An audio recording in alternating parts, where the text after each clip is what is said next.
le plaisir aujourd'hui d'avoir avec nous M. Hamid Zayed, qui est président de la Fédération égyptienne du tourisme. Bonjour et merci d'être avec nous. Bonjour. Alors, c'est vrai que la vie continue, hein. On a parlé longtemps de cet acte horrible du groupe Daesh, de décapitation des Égyptiens, de la réaction égyptienne, également des bombardements, mais on va dire que la vie continue et que l'Égypte se développe malgré tout ce qui se passe. Alors, avant de rentrer, parce que c'est vrai qu'il y a une conférence économique à Sharm el-Sheikh qui nous intéresse, et je sais que le ministre du Tourisme, Hicham Zarzour, veut être assez actif, mais avant ça, on va parler de la visite de Vladimir Poutine. Alors aujourd'hui, c'est vrai que les Russes sont les premiers clients de l'Égypte, les touristes qui viennent le plus. Est-ce que cette visite va changer quelque chose? Est-ce qu'on s'attend à plus de touristes?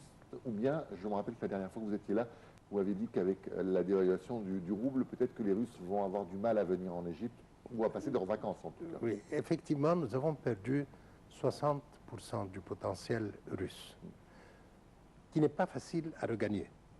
Même avec tout ce qu'on entend, comme quoi on va échanger les roubles avec des livres égyptiennes, etc., sans transiter par une monnaie intermédiaire comme le dollar ou la livre sterling, ça ne veut pas dire que le touriste russe va revenir. Si ça va avoir lieu, mais je doute, j'ai mes doutes. Mais même si ça aura lieu, il y a un autre problème, un phénomène très important. Si demain, vous savez que le dollar va vous coûter 17 livres égyptiennes, et vous allez voyager en Europe, vous allez penser 5 fois avant de voyager. Bien sûr. Si vous allez dans un hôtel 5 étoiles, vous irez dans un hôtel 2 étoiles, ça va changer. Et en plus, il y aura un moment d'hésitation. Alors, ce tourisme russe, c'est un tourisme de charter, ce n'est pas un tourisme de vol régulier. Donc ce moment d'hésitation, s'il coupe la ligne charter, parce que ça, c'est le fait qu'elle est bon marché, c'est parce qu'il y a plusieurs rotations. Si on coupe les rotations, on perd l'avantage du prix. Or, le russe va bouger à cause du prix, à cause du prix du charter. Et ça, c'est un. Second phénomène, donc, c'est la psychologie du client. Est-ce qu'il est prêt à voyager? D'après toutes les études faites actuellement, c'est que le client russe, actuellement, il songe soit à acheter des devises, comme nous on faisait dans le temps, soit à acheter des réfrigérateurs ou de l'or ou quelque chose qui peut revendre au cas où il y a une dévaluation antérieure. Donc ça, c'est un autre problème. Troisième phénomène, les compagnies aériennes russes souffrent énormément parce que 60% de leur coût d'opération, c'est payé en devises. Il n'y a que 40% qui est payé en roubles. Donc on a voilà 3 obstructions. Mais avec la baisse du pétrole, peut-être que finalement... Mais ce n'est pas seulement la baisse du pétrole. Et ils ont, ou ils louent les avions, ou ils les achètent. Dans les deux cas, ils doivent payer en dollars ou en euros. Donc même avec la baisse du pétrole, et la baisse du pétrole, ils sont obligés de la répercuter aux clients. Ils ne peuvent pas garder l'argent de la baisse du pétrole. Aucune compagnie aérienne ne le fait. Même si vous ne le sentez pas comme public, mais sur le plan professionnel, ils sont obligés de répercuter ça. Donc, on va attendre. Il se peut que c'est des bénéfices, bien sûr, mais ça va prendre du temps pour que la psychologie de la personne s'habitue à un taux de change qui n'est pas le conventionnel.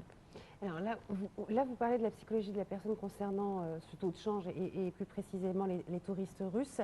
Dans le contexte géopolitique dans lequel est l'Égypte actuellement, est-ce que la psychologie aussi des gens risque d'être un petit peu, comment dire, voilà, ne pas être attiré par l'Égypte à cause des événements qui se passent, que ce soit dans le Sinaï d'un côté ou à la frontière libyenne de l'autre? Est-ce que ça peut jouer? Non, si je peux oser dire quelque chose, que les Russes ne sont pas tellement bouleversés par ce qui se passe. Et le fait est, si on revient un peu avec la mémoire, au 11 septembre, nous avons eu le mois de novembre, juste après, qui a été le pire mois pour l'Égypte à l'époque. Comme c'est pas comme maintenant, mais à comparer. Et la seule nationalité qui a sauvé tout, c'était les Russes. Ils sont venus, malgré le 11 septembre.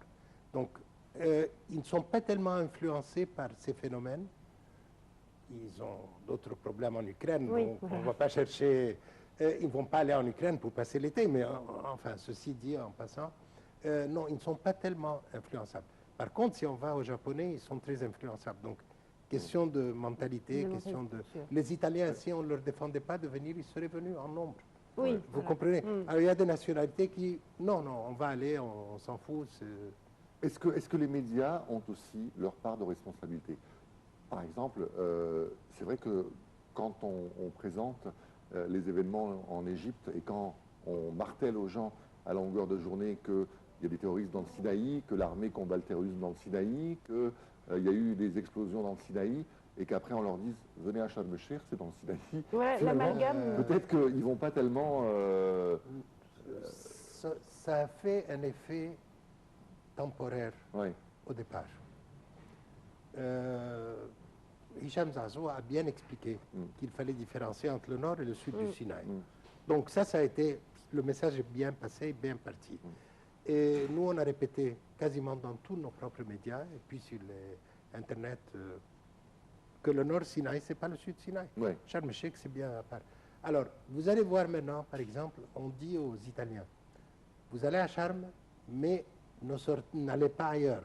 Donc, Nueva peut souffrir, Dahab peut souffrir, mais Sharm ne va pas souffrir. Donc, il y a certaines restrictions. Mais même là, ils viennent, ils sortent, ils vont à Nueva. Donc, mais c'est passé, l'affaire du Nord Sinaï. Les gens comprennent bien que c'est passé. Oui. Et je vais vous dire une bonne nouvelle, par contre, c'est que après-demain, on a invité un groupe d'Américains qui vont reprendre la programmation de l'Égypte. Alors là, c'est plus du tout le touriste balnéaire, c'est un touriste qui va faire Luxor-Aswan. Et je suis ravi de dire qu'on a eu quand même 20 réponses positives. Nous sommes en train de faire un colloque pour décider comment relancer l'Égypte. Et ce qui est intéressant, c'est que c'est les compagnies qui font du haut de gamme qui viennent, pas celles qui font du bas de gamme. Parce qu'elles peuvent prendre le risque de mettre une brochure, parce que s'ils vendent 80 clients, c'est fini, ils ont fait le break-even. Mais si quelqu'un vend du bas de gamme, il doit vendre 2000 clients pour faire le break-even. Alors, je suis ravi de vous annoncer cette nouvelle. Ils arrivent après-demain, on aura le colloque à Luxor, et on va leur montrer des choses. On inaugure le temple de Toutmôsis III, et c'est le 110e anniversaire de la découverte du tombeau de Nefertari, donc on a des occasions de célébrer ensemble. Très bien. Justement, on sent qu'il y a quand même pas mal d'initiatives qui ont été faites récemment pour promouvoir le tourisme dans cette partie de l'Égypte qui a également souffert. C'est le problème, par exemple, moi je reviens d'Italie, de Milan. Le problème, c'est qu'il n'y a pas un embargo sur l'Égypte, mais on leur dit évitez le Caire. Alors, un bon touriste classique, il veut voir le Caire, il veut voir les pyramides. C'est un peu embêtant. Donc, il y a quand même 2 compagnies aériennes qui vont commencer par faire des atterrissages à Luxor direct. De Milan à Luxor et de Rome à Luxor, en direct. Ensuite, continuer sur Marsalam, parce qu'ils ne sont pas sûrs de remplir.